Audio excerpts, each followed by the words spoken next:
Alright guys, sometimes you gotta give these department stores peoples a bit of a talking to. I went into the plant area and they got blueberries and blackberries there on clearance for $19 and the regular $15. I think there's an issue there. So I called the guy over and told him it's the end of the year, everything's looking like it's dying. So I said, you gotta get a better price on these things. They ain't gonna sell. So we grabbed some dirt and we're going home. But sometimes you gotta check yourself before you wreck your bank self, right? People coming in not noticing, thinking they're getting a deal on clearance and they've actually marked it up. Wow.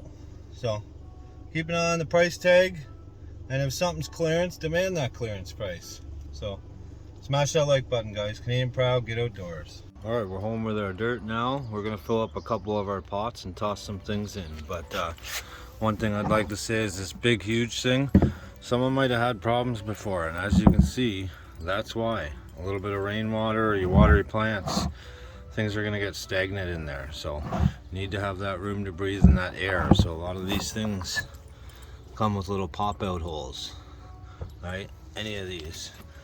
If you see water sitting in there and it's not going anywhere, there's a problem. So you make sure you pop holes. This one here, for the price tag on it, it comes with holes. So check that out, guys. Make sure you got your holes in your bottom when you're filling up your containers.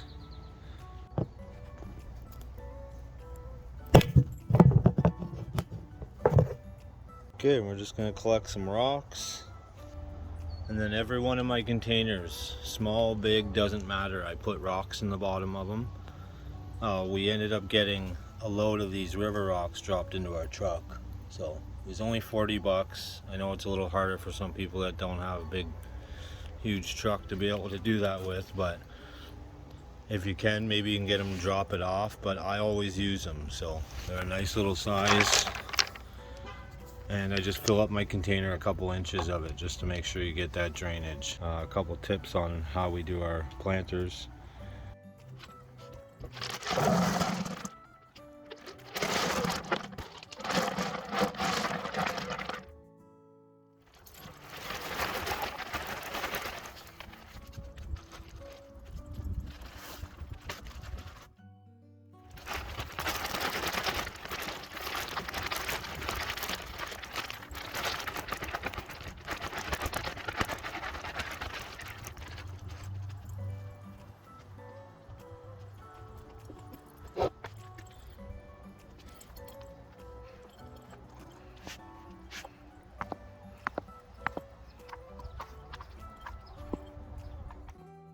Alright, so I had to take a couple minutes to decide what I wanted in this nice big pot. We can move around, maybe move into the garage over winter.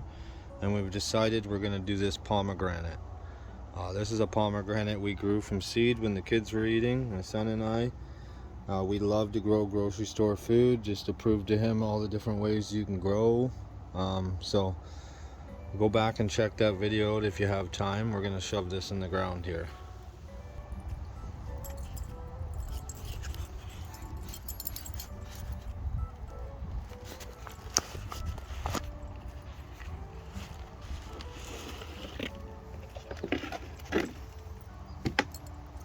Oh, that root system.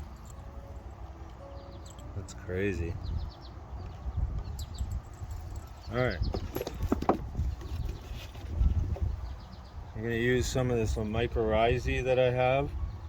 I've been using it a few times. I'm not going to show it in the video, but I do love it. I've been using it a lot lately. Creates a symbiotic relationship between the plants and roots and the soil. I mean, I don't have my degree to talk about it, but I can tell you it's working.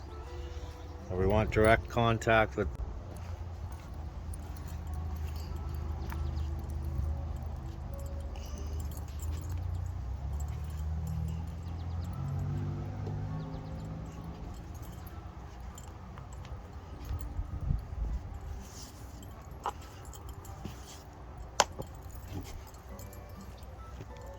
Well, have a look at that, guys.